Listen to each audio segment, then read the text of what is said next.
खाए गए पर तुसी अडोल रहे क्योंकि साडे कोले प्रेरणा छोटे साहिबजादियां दी है जिन्होंने दीवारां चिणन तो पहला बड़े लालच दिते गए, बड़े सुपने दिखाए गए, पर वो बच्चे 7 साल की 5 साल की उम्र च भी अडोल रहे।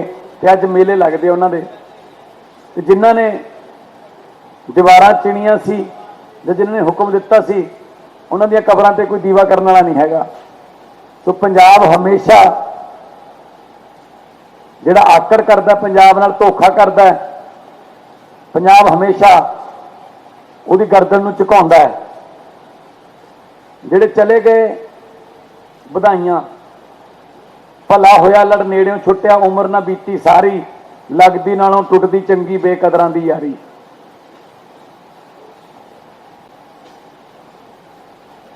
अज मैं राष्ट्रपति जी को मिल के आया, मैं राष्ट्रपति जी को कहा, मैं कहा जी ये खेतरी पार्टियां खत्म कर रहे हैं, चौटाले की पार्टी खत्म करती, शरद पवार की पार्टी खत्म करती, उद्धव ठाकरे की पार्टी खत्म करती, तेजस्वी के पिछे पे हुए ने लगभग खत्म ही करती, टीएमसी को कहते हुण खत्म कर देंगे।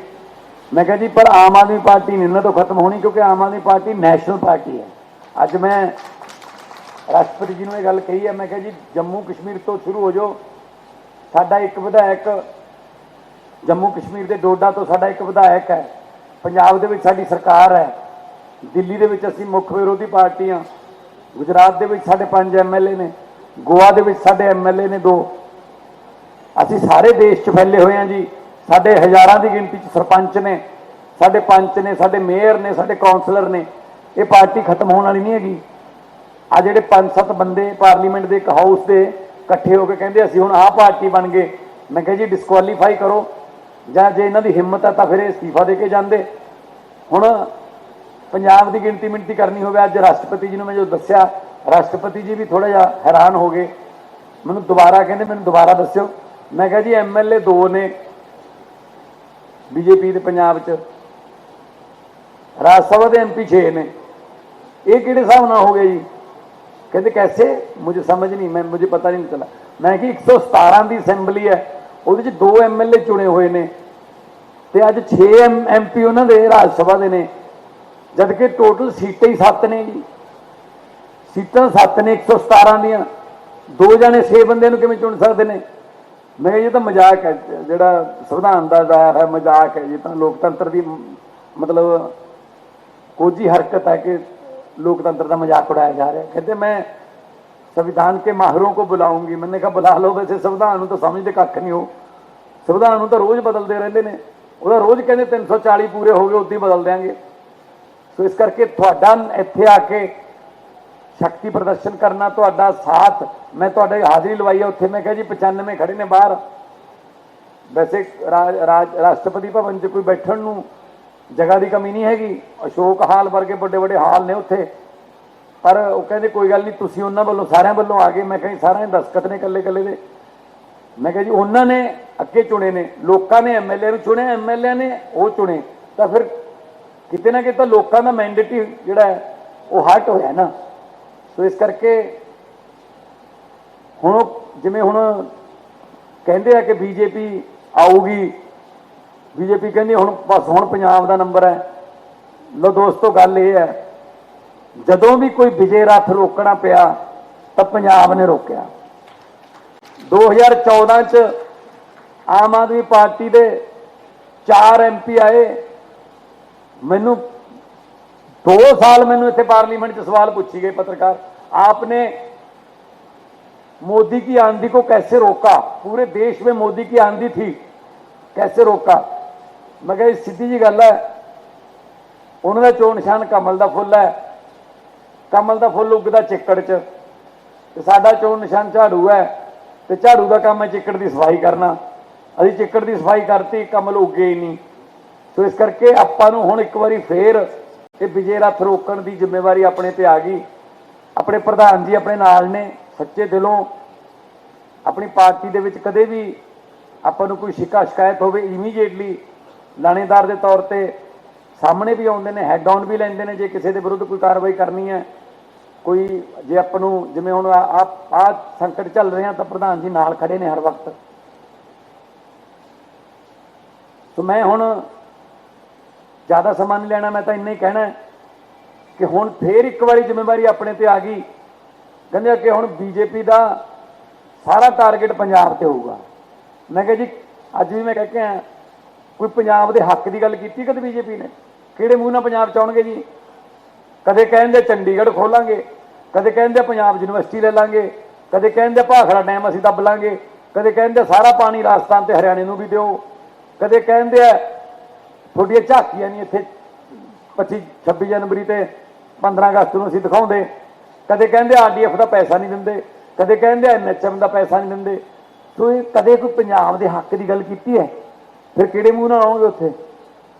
ਇਹ ਗੱਲਾਂ ਜਾ ਕੇ ਆਪਾਂ ਲੋਕਾਂ 'ਚ ਕਰਨੀਆਂ ਨੇ ਕਿ ਹੁਣ ਆਪਣੀ ਇੱਜ਼ਤ ਦਾ ਸਵਾਲ ਹੋ ਗਿਆ। ਸਿਕੰਦਰ ਜਿੱਤੀ ਗਿਆ, ਜਿੱਤੀ ਗਿਆ, ਜਿੱਤੀ ਗਿਆ। ਜਦੋਂ ਪੰਜਾਬ 'ਚ ਦਾਖਲ ਹੋਇਆ ਉਦੋਂ ਰੋਕਿਆ ਸੀ ਪੋਰਸ ਨੇ। ਸਿਕੰਦਰ ਦੇ ਵਿਜੇ ਰੱਥ ਨੂੰ ਰੋਕਣ ਵਾਲਾ ਵੀ ਪੰਜਾਬੀ ਹੋਈ ਸੀ, ਪੋਰਸ। तो इस करके कहानी हिस्टरी जी है वो इसे गल ते है कि पंजाब जदों भी कोई हमला होया, जदों भी पंजाब देश से कोई संकट होया तो पंजाब सब तो पहला आउंदा है। हुण बाकी सारे इस बंदे वाल देख रहे हैं। हुण सीधा मुकाबला हो गया सारा देश हुण, क्योंकि बंगाल भी उन्होंने निबेड़ लिया, तमिलनाडु भी उन्होंने निबेड़ लिया, ठीक है ना। केरला वालों ना ध्यान नहीं, कांग्रेस नूं तां इज्जत देंदे हो। हुण ध्यान यह है कि की आम आदमी पार्टी बचूगी, कि केजरीवाल इस तूफान च खड़ा रहूगा? तो फिर केजरीवाल जे खड़ा है तो उहदियां जड़ां दे आले दुआले मिट्टी लाउणा अपना काम है, उहदियां जड़ां नूं मजबूत करना, तने बनना, उहदियां केजरीवाल दीयां सियासी जड़ां जिहड़ियां डूंघियां ने पर उन्हां जड़ां दी राखी करना अपना फर्ज बनदा है। मैनूं उम्मीद है कि तुसीं अज ये जिहड़ा एकजुटता दिखाई है, जे थोड़ा बहुत भी किसी नूं शिकायत होਊਗਾ वो भी अज दूर हो जाऊगा। ਤੁਹਾਡਾ ਇੰਨੀ ਭਾਰੀ ਗਿਣਤੀ 'ਚ ਇੱਥੇ ਪਹੁੰਚਣਾ ਔਰ ਆ ਕੇ ਪੂਰੇ ਦੇਸ਼ ਨੂੰ, ਪੂਰੀ ਨੈਸ਼ਨਲ ਟੀਵੀ ਤੇ ਚੱਲ ਰਿਹਾ ਸਾਰਾ ਇਹ, ਪੂਰੇ ਦੇਸ਼ ਨੂੰ ਇਹ ਪਤਾ ਲੱਗ ਗਿਆ ਕਿ ਪੰਜਾਬੀ ਨੇ ਜਿੱਥੇ ਖੜ ਗਏ, ਜਿੱਥੇ ਅੜ ਗਏ। ਸੋ ਮੈਂ ਇੱਕ ਸ਼ੇਰ ਦੇ ਨਾਲ ਸਮਾਪਤੀ ਕਰੂੰਗਾ। ਖਾਣਾ ਵੀ ਖਾਣਾ ਸਾਰਿਆਂ ਨੇ, ਪ੍ਰਧਾਨ ਜੀ ਨੇ ਬੋਲਣਾ ਕਿ ਆਪਣੇ ਵੱਲੋਂ ਤਾਂ ਦਰਿਆ ਵੱਡੇ ਘਰ ਜਾਂਦਾ ਹੈ, ਆਪਣੇ ਵੱਲੋਂ ਤਾਂ ਦਰਿਆ ਵੱਡੇ ਘਰ ਜਾਂਦਾ ਹੈ, पर विच समुंदर जाके वो मर जाता है। दरिया नूं तां इह लगदा मैं वड्डे घर जाना, समुंदर च जाना, पर जो समुंदर दे विच पै जांदा उहदा आपदी वजूद खत्म हो जांदा, उहदा अपना नहीं पता लगदा कौन है कित्थे है, समुंदर दे पानी च ही रल जांदा है। अपने वल्लों तां दरिया वड्डे घर जांदा है पर विच समुंदर जाके वो मर जांदा है। गर्दन सीधी रखण दा मुੱਲ तार रहे हैं जनाब, बेशर्मां दा तां नीवी पा के भी सड़ जांदा है। तो वो तो फिर और 6 जाने उहदे भाजपा के प्रधान के अगे नीवी पाई खड़े से, इदा लड्डू खा रहे थे उन्होंने तो लड्डू बनाए अपनी कढ़ाई च, बट्टे आपा ने हैं तो खा गए फिर गैरां तो हैं। तो इस करके वो कहता सज्जणा की फुलकारी के शीशे तो पहला वाले ने, पर उन्होंने शीशिया अजकल मूँह कोई होर देखता है। तो इस करके उन्होंने शीशे नहीं बदले, उन्होंने नज़र ही बदल लिया। जे उंज डिगदे तो चुक लेंदे, नज़रां तो डिग गए की करिए। तो नज़रां तो डिगना जिहड़ा वो बहुत गलत होंदा है, बहुत दगा जिहड़ी है। पंजाब दे लोग गदारियां नूं पसंद नहीं करते। हालांकि महाराजा रणजीत सिंह दे राज तक जिहड़े ने खत्म करते गदारियां ने, पर गदारां दा किते नाम नहीं लिया जाता, उन्होंने लानतां ही पाईयां जांदियां ने, हमेशा लानतां ही पैणगीਆਂ। आम आदमी पार्टी नाल चट्टान वांग खड़े आ ते एक बारी इनकलाब जिंदाबाद का नारा ला के प्रधान जी नूं इह आश्वासन दिवा दो, इनकलाब। मैं बेनती करूंगा अरविंद केजरीवाल साहब को कि वो आके विचार रखें उधर।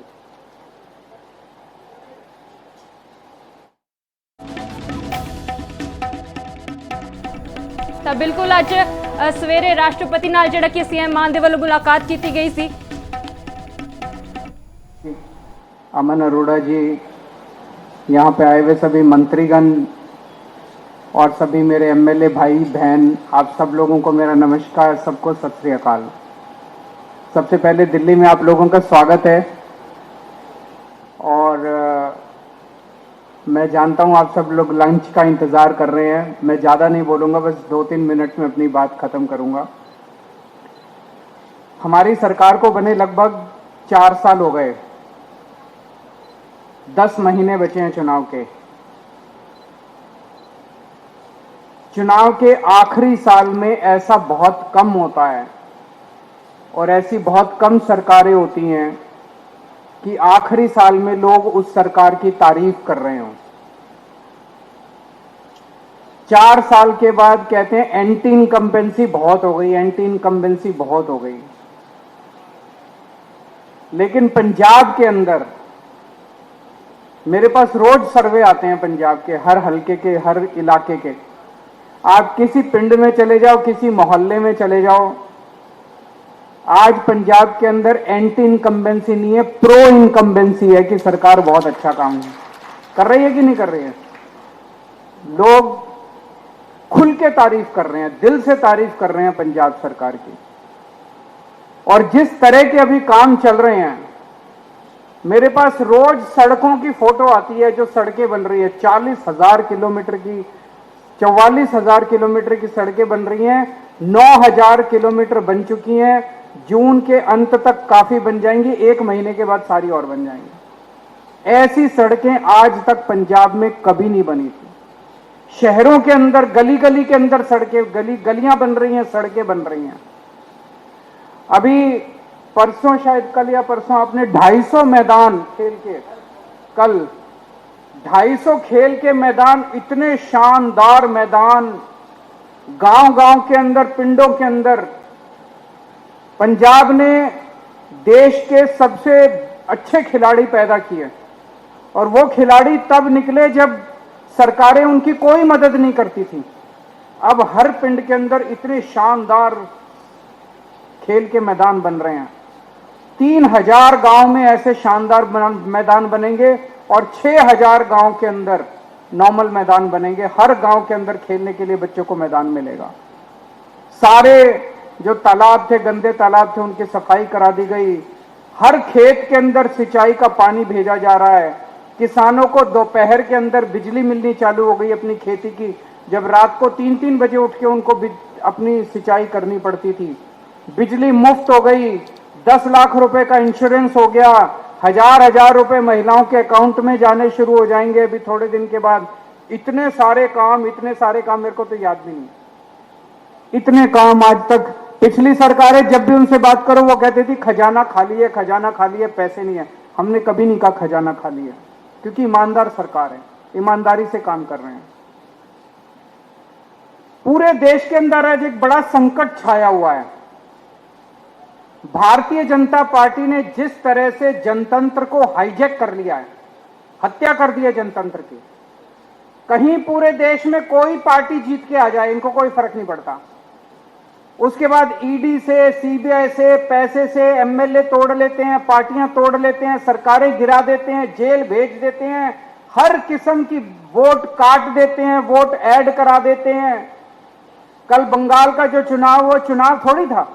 पिछले 3-4 महीने से हम देख रहे हैं क्या तांडव चल रहा है बंगाल के अंदर। उसी तरह से उन्होंने बिहार के अंदर किया, उसी तरह से उन्होंने महाराष्ट्र के अंदर किया, उसी तरह से मेरी अपनी विधानसभा, दिल्ली विधानसभा जहां पे हम बैठे हैं अभी, जब मैं जेल गया उसके पहले इस विधानसभा में 1,48,000 वोट थे। जब मैं लौट के आया उसमें 1,06,000 वोट बचे थे। 42,000 वोट इन्होंने 6 महीने के अंदर कटवा दिया। मैं पिछली बार 30,000 वोट से जीता था, 42,000 वोट कटवा दिए, मैं 3,000 वोट से हार गया। जीत कैसे सकते हो जब आप सारे वोट कटवा दोगे? उसके बाद तो कुछ भी नहीं बचेगा। पूरे देश के अंदर यही तांडव चल रहा है। आज जनतंत्र के ऊपर संकट है। जो हमारे शहीदों ने अपनी जान कुर्बान करके, भगत सिंह ने, सुभाष चंद्र बोस ने, जो हमारे देश के स्वतंत्रता सेनानियों ने अपनी जान कुर्बान करके शहीद हमें आजादी दिलाई थी, आज उस आजादी के ऊपर संकट आया हुआ है। लेकिन 2014 याद करो, 2014 में मोदी जी की आंधी आई थी। मई 2014 में जब मोदी जी की सरकार बनी थी तो आंधी चल रही थी। उसके बाद जितने चुनाव हुए, मई के अंदर देश का चुनाव हुआ, उसके बाद हरियाणा का चुनाव हुआ, जीत गए ये लोग, महाराष्ट्र का चुनाव हुआ, जीत गए लोग, झारखंड का चुनाव हुआ, जीत गए लोग, जहां चुनाव हुए ये लोग जीतते चले गए, जीतते चले गए, जीतते चले गए। फिर फरवरी 2015 आया, दिल्ली का चुनाव हुआ और दिल्ली के चुनाव में 70 में से 3 सीट आई भारतीय जनता पार्टी की। तो वो जो रामायण के अंदर एक कहानी है कि अश्वमेध का घोड़ा, भगवान राम ने अपना अश्वमेध का घोड़ा जब वापस आए, अयोध्या के राजा बने, अपना अश्वमेध का घोड़ा छोड़ा कि ये घोड़ा जहां जाएगा उस वो भगवान राम की जमीन हो जाएगी। और लव और कुश, उनके दोनों बच्चे, जिनका मंदिर अमृतसर में है, वहां पे जब भगवान राम का घोड़ा पहुंचा अमृतसर में, उन्होंने दोनों बच्चों ने उस घोड़े को रोक लिया और तब से कहा जाता है कि अश्वमेध का घोड़ा रोकने वाले लव और कुश थे। इसी तरह से दिल्ली वाले थे जिन्होंने अश्वमेध का घोड़ा रोका था। मोदी जी का घोड़ा चलता जा रहा था, चलता जा रहा था, चलता जा रहा था, दिल्ली वालों ने अश्वमेध का घोड़ा रोका था, आम आदमी पार्टी ने अश्वमेध का घोड़ा रोका था। आज मैं बड़ी जिम्मेदारी के साथ कह रहा हूं, अभी भी आंधी हो गई है। ये लोग सारे चुनाव, असम जीत गए, बंगाल जीत गए, बिहार जीत गए, महाराष्ट्र जीत गए, दिल्ली जीत गए, जहां देखो ये जीतते जा रहे हैं। अगली साल फरवरी के अंदर जब पंजाब के चुनाव होंगे, इस बार अश्वमेध का घोड़ा नहीं रुकेगा। पंजाब के चुनाव के बाद मोदी सरकार गिरेगी, देश के अंदर मोदी सरकार का अंत पंजाबी करेंगे, मोदी सरकार का अंत पंजाब के लोग मोदी सरकार का अंत करेंगे। पंजाब का चुनाव मोदी जी का आखिरी चुनाव होगा, देख लेना। मेरा दिल कहता है, कैसे होगा मेरे को अभी नहीं पता। पंजाब तो आप जीतोगे, पंजाब तो पंजाब के लोग जीतेंगे, लेकिन मेहनत करनी पड़ेगी, घर घर जाना पड़ेगा। जो अभी मान साहब ने कहा, उनको बताना पड़ेगा कि भारतीय जनता पार्टी पंजाब और पंजाबियों से नफरत करती है। एक काम नहीं किया इनके पास, तो इतनी पावर है, सेंट्रल गवर्नमेंट इनके पास है। आरडीएफ में हमें डबल पैसा दे देते पंजाब सरकार को, और 10 तरह से पैसा देते थे, भाई लो पंजाबियों ये भी ले लो, ये भी ले लो। जो हक बनता था पंजाबियों का वो भी छीनते जा रहे हैं। कह रहे हैं अगर इनकी सरकार आई तो पंजाब का पानी सारा हरियाणा को दे देंगे, इनकी सरकार आई भाखड़ा डैम ये हरियाणा को दे देंगे, इनकी सरकार आई चंडीगढ़ उठा के ये हरियाणा को दे देंगे, इनकी सरकार आई ये पंजाब यूनिवर्सिटी हरियाणा को दे देंगे, इनकी सरकार ये तीनों काले कृषि कानून पंजाब के अंदर लागू कर देंगे। ये हमें बताना पड़ेगा कि अगर पंजाब के अंदर बीजेपी की सरकार आ गई तो ये तहस नहस कर देंगे, पंजाब को रौंद डालेंगे। लेकिन इनकी औकात नहीं है। आज तक पंजाब के किसी ने भी अगर भारत के ऊपर आक्रमण किया वो पश्चिम से आया और पंजाब ने उसको रोका, पंजाब ने अपना खून बहा के उनको रोका, बाहर से आने वालों को। लेकिन इस बार अंदर से एक दुश्मन पैदा हुआ है, इसको भी पंजाब के लोग रोकेंगे, अपने तन मन धन से इसको रोकना है। देश को अपना जनतंत्र वापस दिलाना है, बाबा साहब अंबेडकर के संविधान को वापस लागू कराना है। ये हम सब लोगों की जिम्मेदारी है, पंजाब की जिम्मेदारी है, पंजाबियों की जिम्मेदारी है। उसी के लिए आज आप सब लोग यहां पे आए हैं। ये 7 लोग जो चले गए, ये चोरी करके गए हैं, बीजेपी ने चोरी करी है। ये 6 सीट किसी के पिताजी की नहीं थी, ये 6 सीट पंजाबियों की थी, ये 6 सीट पंजाब के लोगों की थी। पंजाब के लोगों की 6 राज्यसभा की सीट थी। अभी जैसे मान साहब ने कहा 2 एमएलए और 6 सीट, ऐसा हो ही नहीं सकता। तो पंजाब के लोगों की 6 राज्यसभा की सीट के ऊपर डाका डाला है बीजेपी ने, उसका बदला अब अगली साल फरवरी के महीने में लेना। बहुत बहुत शुक्रिया।